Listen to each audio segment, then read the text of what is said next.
Hey everybody, it's Jim. It's Great Books, Big Ideas. I thought it would be a good time for a reading update, being the end of the first week in March.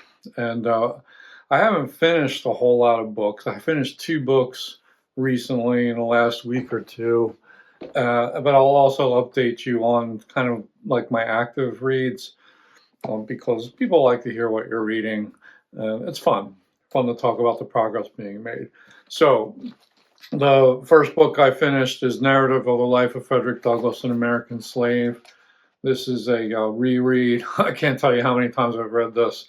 Used to teach this all the time, usually like portions of it, but so I've often taught the whole book. And I just did a deep dive series on, I completed that in the first week of March, and it was fun.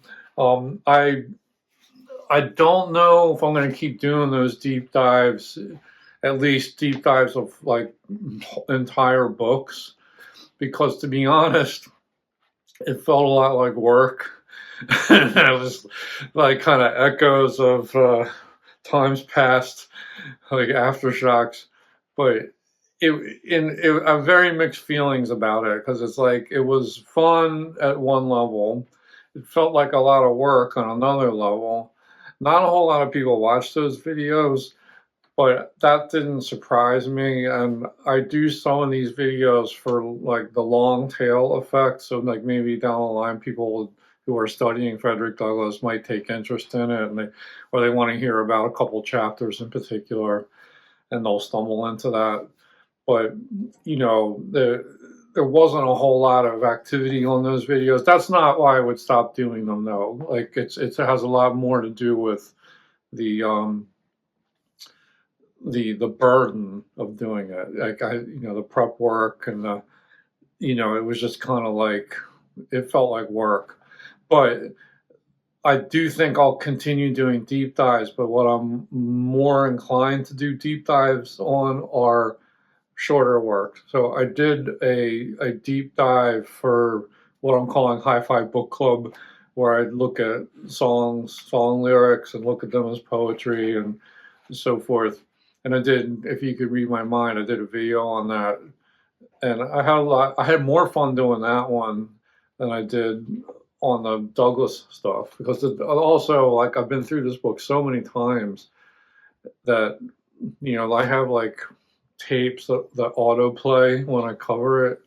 Whereas to do a fresh deep dive like the Gordon Lightfoot, if you could read my mind, like that was brand new to me. So that kind of jazzed me up a little bit more than usual. I'm not ruling out doing whole books. Like maybe if I did deep dive of a book that I'm reading for the first time, that might be more interesting to me, like a challenging book. But it's not something that I'm going to be doing a lot of, I think. Like, let me know in the comments what you think, or what you would be preferring, if you have any preferences. But it was an experiment. I'm glad I covered the book again. It's such a great book, Slave Narrative. Everyone should read this book. But it wasn't like a bad experience. It just makes me wonder if I want to do long works like that are split over many episodes. So doing like the Hi-Fi Book Club song videos is an idea, but also single poems. And I have a few poems in mind already that I would like to do deep dives on, and short stories. That's kind of like what was on my mind as I was rereading Frederick Douglass. Another book. I'm happy to announce this, that I survived The World as Will and Idea by Arthur Schopenhauer. This became a priority after my last reading update, and I actually plowed through the last 100 pages and finished it. And this took over 2 years to read, probably closer to 2.5 years, and so obviously I didn't read it straight through. I took long breaks. Anytime I did pick up the book, I could only read a few pages at a time, usually. Some of the chapters were really long, some were shorter, and it was slow going. But despite all that, I think this book's a keeper. I'm going to keep it around in my ever shrinking philosophy collection. But this one, I liked it. It, I mean, I'm not an expert on this stuff. I'm not, I don't consider myself any kind of philosophical scholar or anything. So take that with a grain of salt. But the his disposition appealed to me, and I think he's up there for me in terms of like where he's coming from. His they call him a pessimist, and I don't consider myself a pessimist. Like, but it is what it is. I don't care about labels like that. But I felt like throughout this book he was really trying to keep it real, and I thought the book got stronger the longer you read it, the farther along you went. So it really peaked for me in the last 1 to 200 pages, and it kind of he pulled the threads together effectively. But and so I'm not going to do. I'm definitely not going to do a deep dive on Arthur Schopenhauer. That would kill me. But like. And it would kill you. I think I would lose my audience. So they would all be gone, fleeing for the exits. But in any case, I'll just give you just a couple of impressions off the top of my head about Schopenhauer. Like a couple things that impressed me. Like one of my favorite parts of his work and it's just the fact that he became familiar with Eastern philosophy and religion. So there's a lot in this book where he was trying his best to pick up, like translations, and he basically gobbled up everything that was available in Europe at the time, which was, I'm sure, just a sliver of what's really out there. But he's familiar with the Hindu philosophy, he's familiar with the Buddhist philosophies, and he's getting that in here, and that awareness, that thou art that awareness, nirvana, the true self, like these concepts that the Eastern philosophers, articulated so well. It was just almost a relief that he was acknowledging it and using it in a positive way. He was exposing the West to these ideas, because I think he's one of the first philosophers who really took a serious hard look at all that stuff. And we have him to thank for, exposing some of these things to us. Correct me if I'm wrong in the comments if someone preceded him on that. But I really appreciated that. I really appreciated the time that he took to acknowledge those sources and to talk about them with seriousness.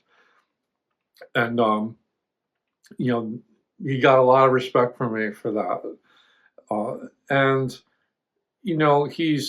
I feel kind of bad for Schopenhauer because he was always in the shadow of Hegel.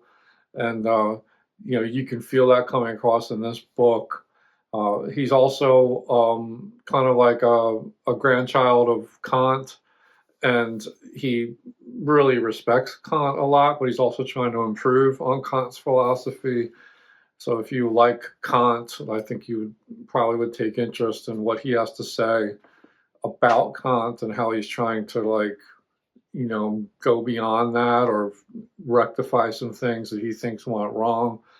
But the pessimistic philosophy is kind of like a lot of this boils down to his notion of the will. One of his most powerful ideas, the one that anytime you mention Schopenhauer, like the will is going to come up with.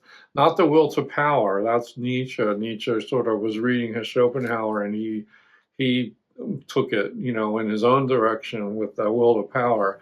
But the will is almost, as I understand it, just kind of like the force that sort of motivates all energy and motion and everything that happens in the universe, including our own will. Everything is kind of out there moving towards something, trying to be. And he thinks very carefully about all that. And he kind of realizes that this can be sort of oppressive and can cause dissatisfaction and unhappiness. And so he's kind of seeking for ways. Is there any way to kind of escape, to get away from the will, to find some inner peace, if you will? And that's what leads him to like some of the Eastern philosophies, and because they have a solution to that problem. And also, he talks a lot about art and literature and music as kind of an escape hatch, to kind of take you out of this constant striving towards things. So I was really interested in all that stuff. Now, I wish I understood the book better.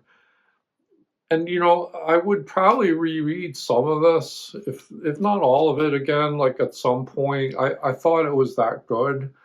I wish I could do a better job of explaining what the book's about, but there's like all kinds of people out there who are better at this than I am. I just wanted to say, thank God I finally finished it. And it was better. Don't get the misperception that just because it took me so long to read it, that it was a bad book. That's just happens sometimes with me. It's like I'm reading so many books at the same time that some stuff gets kind of pushed to the background, and then it comes back in due course, and I get around to finishing it. So that's The World as Will and Idea. And those are the only two books I finished. Now I'll just give you a real quick speed update on what I've been actively reading. The book I'm most actively reading right now, and I'm about halfway through it, is a book that I found at my most recent book sale at Unionville High School, and it's Amor Towles, The Lincoln Highway. I'm really enjoying this book. I didn't know I didn't know anything about this book. I just saw someone out there in social media was reading it, and I kind of just got interested. And like, oh, and this guy's sort of a best-selling author of A Gentleman in Moscow and Rules of Civility, and this is billed as a bestseller. So he's kind of pitched as like a literary fiction bestseller guy, and I didn't know anything about him at all. I'd kind of heard these titles before, but I really never thought about Amor Towles. And so I thought, well, maybe there's something there. I don't know. I don't really hear a whole lot of people talking about him. Maybe I'm not looking and hearing the people who are talking about him.